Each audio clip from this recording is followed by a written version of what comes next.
ഇന്ന് എൻ്റെ കൂടെയുള്ളത് PMA ആണ്. നമസ്കാരം.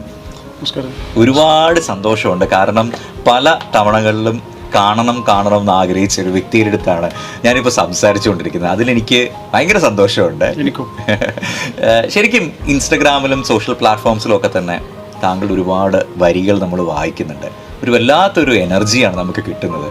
ശരിക്കും പലർക്കും അറിയത്തില്ല എന്താണ് PMA, അല്ലെങ്കിൽ PMA എവിടുത്തുകാരനാണ്, എന്താ PMA ശരിക്കും ചെയ്യുന്നതെന്നുള്ള കാര്യത്തെക്കുറിച്ച് നമുക്ക് അത് പറഞ്ഞുകൊണ്ടൊന്ന് തുടങ്ങിയാലേ. എൻ്റെ നാട് മലപ്പുറം ജില്ലയിലെ ഒരു ചെറിയ ഗ്രാമമാണ്, ഒരു കുഞ്ഞു ഗ്രാമം. പൂങ്ങോട് എന്നാണ് ഗ്രാമത്തിൻ്റെ പേര്. ശരി.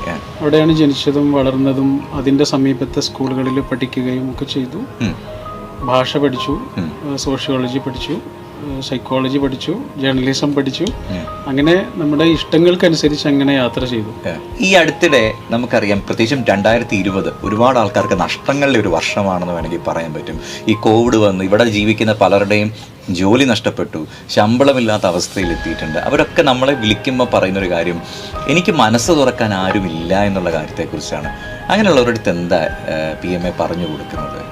മനുഷ്യന് ഏറ്റവും വലിയ ഔഷധം മറ്റൊരു മനുഷ്യനാണ്. അതെ അതെ അതെ. നമ്മുടെ കണ്ണീരിൻ്റെ കാരണം ഒരു മനുഷ്യനാണെങ്കിൽ നമ്മുടെ പുഞ്ചിരിയുടെ കാരണം വേറൊരു മനുഷ്യനാണ്. മനുഷ്യൻ തന്നെയാണ് മനുഷ്യന് കിട്ടാവുന്ന ഏറ്റവും നല്ല മരുന്ന്. പിന്നെ സങ്കടങ്ങളും വിഷമങ്ങളൊക്കെ വരുമ്പോഴാണ് നമുക്കൊന്നുകൂടെ ജീവിതത്തെയും ലോകത്തെയും ഒക്കെ മനസ്സിലാവുക. നന്നായി കണ്ണ് നിറയുമ്പോഴാണല്ലോ കാഴ്ച കുറച്ചുകൂടെ തെളിയുക. തീർച്ചയായിട്ടും. ഞാൻ എൻ്റെ കയ്യിൽ ഒരുപാട് പ്രിൻ്റ് ഔട്ട്സ് ഉണ്ട്. PMAയുടെ പല പല കോഡ്സാണ് എൻ്റെ കയ്യിൽ ഇരിക്കുന്നത്. അതിനകത്ത് എനിക്കിഷ്ടപ്പെട്ട ചില കാര്യങ്ങൾ ഞാൻ പറയാം. അതിനകത്ത് ഈ അടുത്തിടെ ഷെയർ ചെയ്തൊരു പോസ്റ്റ് ഉണ്ടായിരുന്നു. ഒരു കാര്യവുമില്ലാതെ വേദനിപ്പിക്കാൻ മനുഷ്യന് പ്രത്യേകം ഒരു സിദ്ധി ഉണ്ടോ, അതിലൊക്കെ വേദനിച്ചും വെച്ചുകുത്തിയും മനസ്സിന് മുറിവേറ്റാൽ പിന്നെ എവിടെയാണ് നിനക്ക് ജീവിക്കാൻ നേരം, ചിലതൊക്കെ അവഗണിച്ചാലേ ജീവിതം നീങ്ങും, അല്ലെങ്കിൽ വഴിയിൽ തങ്ങും എന്ന് പറഞ്ഞിട്ട് PMA എഴുതിയ ഒരു വരികളുണ്ടായിരുന്നു. ശരിക്കും അങ്ങനെ തന്നെ ആൾക്കാരെ ഫോളോ ചെയ്യേണ്ട ഒരു കാലഘട്ടത്തിലല്ലേ നമ്മളുള്ളത്? കാരണം പലതും ഇഗ്നോർ ചെയ്യേണ്ട ഒരു ടൈമല്ലേ. പുറ്റ് എന്ന് പറഞ്ഞൊരു കഥയുണ്ട്, വിനോയ് തോമസ് എഴുതി. അതിപ്പോൾ പുസ്തകമായിട്ട് ഇറങ്ങിയിട്ടുണ്ട്. അതിൽ വിനോയ് തോമസ് എഴുതുന്നുണ്ട് ഉറുമ്പുകളെ കുറിച്ചിട്ട്. ഉറുമ്പുകൾ ഇങ്ങനെ നടന്നു പോകുന്നതിനിടയിൽ വഴിയിൽ എന്തെങ്കിലും ഒരു തടസ്സം കണ്ടാൽ അതിൻ്റെ മുകളിൽ കയറിയിരിക്കും ദിവസങ്ങളോളം. ഒന്ന് ചുറ്റിയിട്ട് യാത്ര തുടരാവുന്നതേ ഉള്ളൂ. പക്ഷെ ഉറുമ്പുകൾ അത് ചെയ്യൂല. മനുഷ്യന്മാർ പലപ്പോഴും അങ്ങനെയാണ് എന്ന് വിനോയ് തോമസ് എഴുതുന്നുണ്ട്. നമ്മുടെ തടസ്സങ്ങളെ ഒന്ന് ചുറ്റിയിട്ടെ. ഇമാം ഷാഫി എന്ന് പറഞ്ഞ വലിയൊരു പണ്ഡിതനുണ്ടല്ലോ, അദ്ദേഹത്തിൻ്റെ അടുത്ത് ഒരു വിദ്യാർത്ഥി വന്നിട്ട് ഇങ്ങനെ സങ്കടങ്ങൾ പറയുമ്പോൾ അദ്ദേഹം കൊണ്ടുപോകുന്നത് ഒരു പുഴയുടെ അടുത്തേക്കാണ്. എന്നിട്ട് പുഴ കാണിച്ചു കൊടുക്കുന്നു. പുഴ ഇങ്ങനെ ഒഴുകിപ്പോകുമ്പോൾ തടസ്സങ്ങളുണ്ടല്ലോ, വലിയ പാറക്കല്ലുകളൊക്കെ. അപ്പം എന്താണ് പുഴ ചെയ്യുന്നത്? അപ്പോൾ ആ വിദ്യാർത്ഥി പറഞ്ഞു, പുഴ രണ്ടായി മാറിയിട്ട് കല്ലിൻ്റെ രണ്ട് ഭാഗങ്ങളിലൂടെ ഒഴുകി പിന്നെ ഒന്നായിട്ട് യാത്ര തുടരുന്നു. അപ്പോൾ അദ്ദേഹം പറഞ്ഞു കൊടുത്തു, അതേ നമുക്കും ചെയ്യാനുള്ളൂ. കല്ലുകളൊക്കെ ഉണ്ടാവും, അതിനെ നോക്കി നിന്നാലും നമുക്ക് യാത്ര തുടരാൻ കഴിയില്ല, സ്തംഭിച്ചു പോകും. അതാണ് ശ്രമിച്ചത്. ഈ സങ്കടത്തിന്റെ കാര്യം പറയുമ്പോഴത്തേക്ക് പ്രത്യേകിച്ചും ഇവിടെ കൂടുതലും ഒറ്റയ്ക്ക് ജീവിക്കുന്ന ഒരുപാട് പുരുഷന്മാരുണ്ട്. നമ്മൾ യൂഷ്വലി പറയുന്ന ഒരു കാര്യമുണ്ട്, പുരുഷനായാൽ കരയാൻ പാടില്ല, അല്ലെങ്കിൽ പുറത്ത് കണ്ണീര് കാണിക്കാൻ പാടില്ല എന്നൊക്കെ ഉള്ളൊരു തെറ്റായ ഒരു ധാരണയിലൂടെ പോകുന്ന കുറച്ച് ആൾക്കാരെങ്കിലും ഉണ്ടായിരിക്കും. ആക്ച്വലി കണ്ണുനീര് നമ്മളോട് ഒരുപാട് കാര്യങ്ങൾ സംസാരിക്കുന്നില്ലേ? കൂടുതൽ ഹാർട്ട് അറ്റാക്ക് വരുന്നത് സ്ത്രീകളെക്കാൾ പുരുഷന്മാർക്ക്. അതിൻ്റെ വലിയൊരു കാരണം നമ്മൾ കരയുന്നില്ല എന്നുള്ളത്. റൂമി പറയുന്നുണ്ട്, കരയൂ കണ്ണുനീർ നിന്നെ കഴുകും. ഷഹബാസ് അത് പാട്ടാക്കിയിട്ടുണ്ട്, കരയൂ കണ്ണുനീർ നിന്നെ കഴുകും. നമ്മൾ സാധാരണ പറയാറുണ്ട് ചിരിച്ചുകൊണ്ട് ജീവിതത്തെ നേരിടുക എന്നൊക്കെ.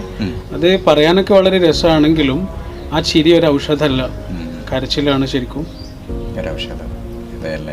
സങ്കടങ്ങളുടെ ഘനശ്യാമങ്ങൾ പെയ്തൊഴിയാനുള്ള വഴി കണ്ണീര. അത് പഠിച്ചവൻ അതിനാണ് കണ്ണിന്റെ പിന്നാമ്പുറത്ത് അതിങ്ങനെ ശേഖരിച്ചു വെച്ചിരിക്കണം.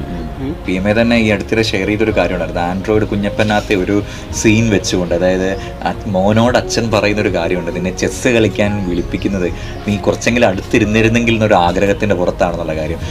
പലപ്പോഴും ഒരാളൊന്ന് അടുത്തുണ്ടായിരുന്നെങ്കിൽ എന്ന് ആഗ്രഹിക്കുന്ന ആയിരക്കണക്കിന് ആളുകളുണ്ട്. എന്തായിരിക്കും ആൾക്കാരെ അങ്ങോട്ടൊരു നല്ലൊരു ബന്ധത്തിലേക്ക് എത്തിക്കാൻ തടസ്സം നിൽക്കുന്നൊരു കാര്യമായിട്ട് PMAക്ക് തോന്നുന്നത്? കേട്ടിരിക്കാൻ സമയം കൊടുക്കുന്നതേ ജീവിച്ചിരിക്കാൻ ശ്വാസം കൊടുക്കുന്ന പോലെ. അത് കിട്ടാതാവുമ്പോഴാണ് മനുഷ്യന് ശ്വാസം കിട്ടാതാവുക. നമ്മളെ വിളിക്കുന്ന ഒരുപാട് ആളുകളെ ഇങ്ങനെ അവരുടെ ജീവിതത്തിലെ ഏറ്റവും വലിയ പ്രശ്നം അതാണ്, അവർ കേട്ടിരിക്കാൻ ഒരാളില്ല എന്നുള്ളത്. കേട്ടിരിക്കുന്നതോടുകൂടി മനുഷ്യൻ്റെ പ്രശ്നങ്ങളിൽ പകുതി തീരും, ബാക്കി അവരായിക്കോളും. പകുതിയെ നമ്മൾ ചെയ്യേണ്ടുള്ളൂ, അതെന്താണ് കേട്ടിരിക്കുക എന്നുള്ളത്. ബാക്കി അത് റിക്കവർ ചെയ്യാനുള്ള പവർ അവരുടെ ഉള്ളിൽ തന്നെ ഉണ്ട്. അപ്പോൾ കേട്ടിരിക്കാൻ സമയം കൊടുക്കുന്നില്ല എന്നുള്ളതാണ്. ഒരുപാട് അകലെയുള്ള ആളുകളോട് സംസാരിക്കാനുള്ള മാർഗങ്ങളൊക്കെ നമ്മുടെ കയ്യിലുണ്ട്. സത്യം. അടുത്തുള്ള ആളോട് സംസാരിക്കാനാണ് മാർഗങ്ങളില്ലാതായി പോകുന്നത്. ഈ ഒരു കഴിഞ്ഞ കുറേ കാലഘട്ടത്തിൽ PMAയുടെ ഫീഡ് നോക്കുകയാണെങ്കിൽ ഇൻസ്റ്റാഗ്രാമിലാവട്ടെ അല്ലെങ്കിൽ മറ്റ് സോഷ്യൽ പ്ലാറ്റ്ഫോംസിലാവട്ടെ നോക്കുമ്പം എനിക്കിഷ്ടപ്പെട്ട മറ്റൊരു സ്റ്റേറ്റ്മെൻറ്റും കൂടി ഉണ്ടായിരുന്നു. ഓരോ കണ്ടുമുട്ടലും പടച്ചോൻ്റെ തീരുമാനമാണ്, രണ്ടാളെ കൊണ്ട് അവൻ എന്തോ പ്ലാൻ ഉണ്ട് എന്നുള്ള കാര്യത്തെക്കുറിച്ച്. ശരിക്കും നമ്മൾ ജീവിതത്തിൽ പലരെയും കാണുമ്പോഴത്തേക്ക് നമ്മൾ ആ ഒരു നിമിഷത്തിൽ മനസ്സിലാക്കുന്നുണ്ടാവില്ല ആ ഒരു വ്യക്തിയുടെ ഒരു ഇമ്പോർട്ടൻസ് ഇൻ ഫ്യൂച്ചർ എന്തായിരിക്കും എന്നുള്ള കാര്യത്തെക്കുറിച്ച്, അല്ലെ? അങ്ങനെ എന്തെങ്കിലും അനുഭവം സ്വന്തമായിട്ട് പറയാനുണ്ടോ PMAയ്ക്ക്? ആണല്ലേ. അറ്റാക്കാമ എന്ന് പറഞ്ഞൊരു മരുഭൂമിയെ കുറിച്ച് കേട്ടിട്ടുണ്ട്.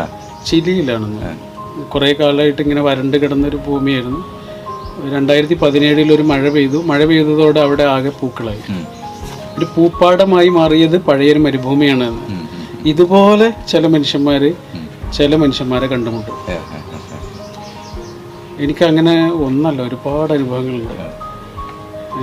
ഒരുപാട് ആളുകൾ എൻ്റെ മനസ്സിലേക്ക് ഇങ്ങനെ വരുന്നുണ്ട്. അവരിലൂടെ നമ്മൾ കണ്ടെത്തിയതും ചിലപ്പോൾ നമ്മളിലൂടെ അവരും കണ്ടെത്തിയതൊക്കെ ആയിട്ടുള്ള ഗുരുക്കന്മാരാണ്. നേരത്തെ നമ്മൾ സംസാരിച്ചില്ലേ, ഗുരുക്കന്മാരെ പഠിച്ചവർ നമ്മുടെ മുന്നിൽ ഇങ്ങനെ എത്തിച്ചു തരും. അതൊരു കുട്ടിയാവാം, കൂട്ടുകാരനാവാം, സുഹൃത്താവാം, അല്ലേ? സത്യം.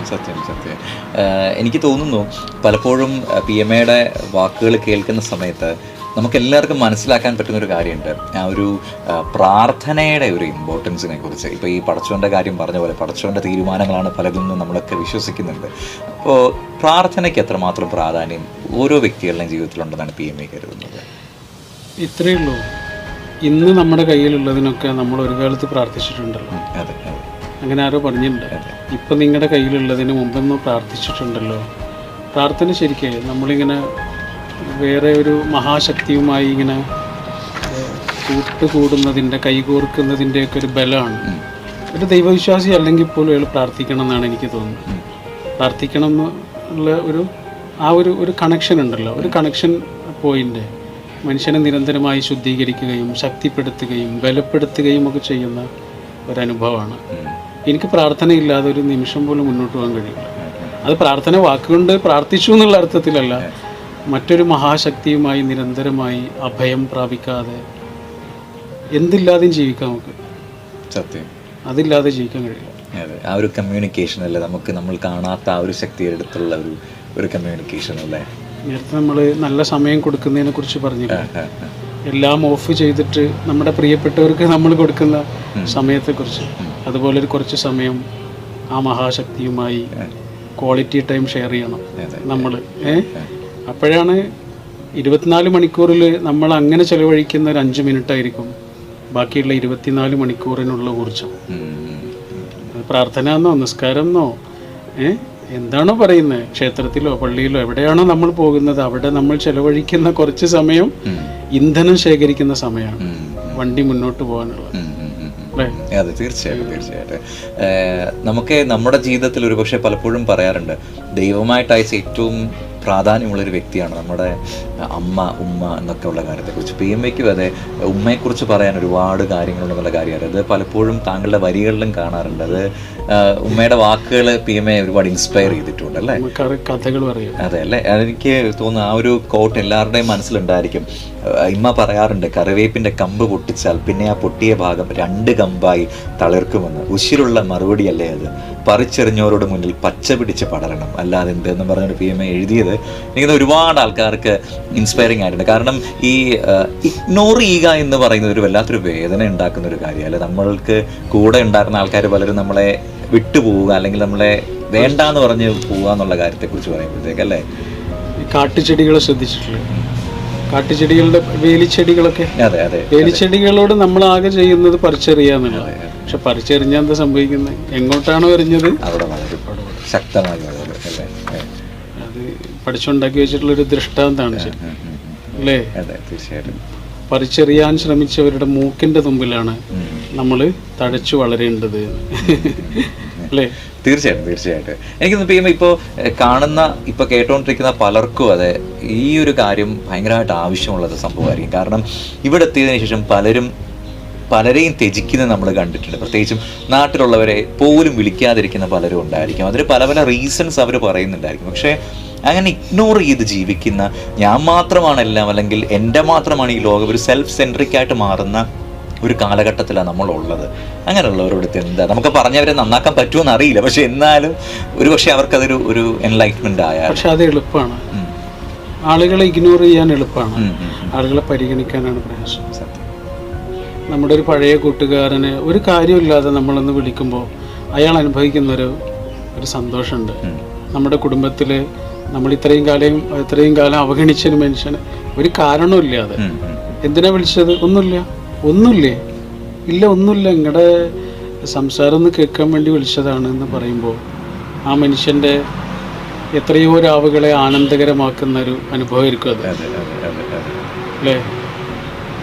നമുക്ക് മനുഷ്യന്മാർക്ക് കൊടുക്കാനുള്ളത് അതാണ് ശരിക്കും. ബാക്കിയൊക്കെ മറന്നുപോകും. പക്ഷെ നമ്മൾ കൊടുക്കുന്ന ചില ഓർമ്മകളുണ്ട്, അതങ്ങനെ നിൽക്കും. വിജയലക്ഷ്മിയുടെ കവിതയിൽ പറയുന്നുണ്ട്, പുടവമേൽ തൂങ്ങുന്ന കുഞ്ഞിനെ പോലെൻ്റെ പിറകിലത് പിച്ച വയ്ക്കുന്നു. ഓർമ്മകളാണത്. മനുഷ്യന് കൊടുക്കാവുന്ന ഏറ്റവും നല്ല സമ്മാനവും ഏറ്റവും മോശം സമ്മാനവും ശരിക്കും അല്ലേ ഓർമ്മകളല്ലേ? തീർച്ചയായും. ഈ അടുത്തിടെ ഞാൻ ഈ ഒരു പോസ്റ്റ് എടുത്ത് ഷെയർ ചെയ്തപ്പോൾ ഒരുപാട് ആൾക്കാർ ചോദിച്ചു എന്താ അങ്ങനെ പറഞ്ഞതെന്നുള്ള കാര്യത്തെക്കുറിച്ച്. കാരണം നമ്മൾ റേഡിയോയിൽ സംസാരിക്കുന്ന ആൾക്കാരാണ്. അത് ഇങ്ങനെയായിരുന്നു, PMAയുടെ തന്നെയാണ്, വാക്കുകളെ കുറെ കൂടി സൂക്ഷിച്ചിരുന്നെങ്കിൽ എത്രയോ രാത്രികളെ ഭംഗിയാക്കാമായിരുന്നു, എത്രയോ പകലിനെ രസാക്കായിരുന്നു എന്നും പറഞ്ഞുകൊണ്ടുള്ളൊരു കാര്യം. പലപ്പോഴും നമ്മൾ ചില കാര്യങ്ങളൊക്കെ പറഞ്ഞു കഴിയുമ്പോഴത്തേക്കാണ് നമുക്കൊരു തെറ്റ് വന്നല്ലോ എന്നുള്ളൊരു തോന്നൽ വന്നു പോകുന്നത്. പല ബന്ധങ്ങൾ മുറിഞ്ഞു പോകുന്നതും ഇതേപോലെയുള്ള ചില കാര്യങ്ങൾ കൊണ്ട് തന്നെയായിരിക്കും അല്ലേ? മനുഷ്യനെ ഏൽക്കുന്ന ഏറ്റവും വലിയ മുറിവല്ല അത്. മറ്റേ മുറിവൊക്കെ ഉണങ്ങിപ്പോകും അല്ലേ? പക്ഷെ ചില വാക്കുകൾ നമുക്ക് ആകെ ചെയ്യാവുന്നത് മിണ്ടാതിരിക്കലാണ്. മിണ്ടിയിട്ട് ഒരാളും മുറിവേൽക്കാതിരിക്കാൻ, അയാൾക്ക് അത് വിഷമാകൂലേ എന്നൊന്ന് ചിന്തിച്ചിരുന്നെങ്കിൽ നമുക്ക് എത്രയോ ഷെയർ ഒഴിവാക്കായിരുന്നു, എത്രയോ കമന്റ് ഒഴിവാക്കായിരുന്നു. ഇപ്പോൾ പലരും ഇത് കാണുമ്പോൾ അവർ ഒത്തിരി വിഷമത്തിലൂടെ പോകുന്നുണ്ടായിരിക്കും. ഞാൻ കുറച്ചു മുമ്പ് പറഞ്ഞ പോലെ തന്നെ ജോലിയുമായിട്ട് ബന്ധപ്പെട്ട്, അല്ലെങ്കിൽ സാമ്പത്തികമായിട്ട്, അല്ലെങ്കിൽ ബന്ധങ്ങളുമായി ബന്ധപ്പെട്ടുകൊണ്ട് വിഷമിക്കുന്നവരുണ്ടായിരിക്കും. അവർക്ക് കൊടുക്കുന്ന ഒരു മെസ്സേജ് എന്താണ് PMA? അവരോട് പറയാനുള്ളത് ഇത്രയേ ഉള്ളൂ, നമ്മുടെ മനുഷ്യൻ്റെ ജീവിതം ഒരു പുഴ പോലെയാണ്. അതിൻ്റെ മുന്നിൽ വരുന്ന ഏതൊരു തടസ്സങ്ങളെയും അതിൻ്റെ ഒഴുക്കിനെ നിശ്ചലമാക്കുന്ന വിധത്തിലാകാതിരിക്കേണ്ട ഒരു ശ്രദ്ധ നമ്മുടെ ഭാഗത്ത് നിന്ന് ഉണ്ടാവുന്നുണ്ട്. നേരത്തെ പറഞ്ഞ ബിനോയ് തോമസിൻ്റെ കഥ പോലെ നമ്മളൊന്നിലും സ്തംഭിച്ചു പോകാതിരിക്കാനുള്ള ഒരു വലിയ ശ്രദ്ധ, ഒരു ജാഗ്രത നമ്മുടെ ഭാഗത്ത് നിന്ന് ഉണ്ടാവുക എന്നുള്ളത് പോലെ തന്നെയാണ് നമ്മുടെ കൂടെയുള്ള മനുഷ്യർക്ക് അങ്ങനെ ഒരു ധൈര്യം കൊടുക്കുക എന്നുള്ളത്. മനുഷ്യൻ്റെ ജയങ്ങളിലല്ല, ജയിച്ച മനുഷ്യൻ്റെ തോളിൽ കൈയിടാൻ എളുപ്പമാണ്, പക്ഷേ തോറ്റ മനുഷ്യൻ്റെ കൂടെ നിൽക്കലാണ് പ്രയാസം. അതുകൊണ്ട് മനുഷ്യനെ തോൽക്കാൻ സമ്മതിക്കാതിരിക്കലാണ്, അവൻ്റെ കൂടെ നിൽക്കലാണ് പ്രധാനം എന്നാണ് തോന്നുന്നത്. അതുകൊണ്ട് എനിക്കെപ്പോഴും ഇഷ്ടം തോറ്റവരുടെ ചരിത്രം വായിക്കാനും ഒക്കെയാണ്. കാരണം അതിൽ നിന്ന് കിട്ടുന്നൊരു ഭയങ്കര ധൈര്യമുണ്ട്. അവരതിനെ അതിജീവിച്ചു വന്നു എന്നുള്ളത്. പുതിയതായി കല്യാണം കഴിക്കാൻ പോകുന്ന പലരും ഇത് കാണുന്നുണ്ടായിരിക്കും. അല്ലെങ്കിൽ ഇപ്പോൾ എൻഗേജ്മെൻറ്റ് കഴിഞ്ഞിട്ട് ആ ഒരു നല്ല നിമിഷങ്ങൾ ആസ്വദിച്ചു കൊണ്ടിരിക്കുന്ന പലരും ഉണ്ടായിരിക്കും. അല്ലെങ്കിൽ കല്യാണം കഴിഞ്ഞ് വർഷങ്ങളോളമായ ആളുകളും ഉണ്ടായിരിക്കാം. അവരോടൊക്കെ പറഞ്ഞു കൊടുക്കാൻ ഒരുപാട് കാര്യങ്ങളുണ്ടായിരിക്കാം അല്ലേ? എന്താ നമുക്ക് എങ്ങനെ ആ ഒരു നിമിഷത്തിനെ കുറിച്ച് പറയാൻ പറ്റും? എന്താണെന്നറിയോ, പരസ്പരം അണ്ടർസ്റ്റാൻഡ് ചെയ്യലാണ്, ഒരാളെ വാല്യൂ ചെയ്യലാണ് പ്രധാനം എന്നാണ് തോന്നുന്നത്. സ്നേഹമൊക്കെ അതിൻ്റെ താഴെയാണ് വരിക. ഒരാളെ വാല്യൂ ചെയ്യലാണ്. ഒരാളിങ്ങനെ തൊട്ട് നോക്കുമ്പോൾ അയാളിലുള്ളൊരു ചൂട് നിലച്ചു പോയ കഴിഞ്ഞില്ലേ? അപ്പം മനുഷ്യർ നമ്മുടെ കൂടെ ഉള്ള നിമിഷങ്ങളെ എത്രമേൽ ഭംഗിയുള്ളതാക്കാം. അയാൾ നമ്മുടെ കൂടെ ഉണ്ട് എന്നുള്ളതാണ് പ്രധാനം, ബാക്കിയൊക്കെ പിന്നെയാണ്. അയാൾ നമ്മുടെ കൂടെ ഉണ്ട് എന്നുള്ളതാണ് പ്രധാനം.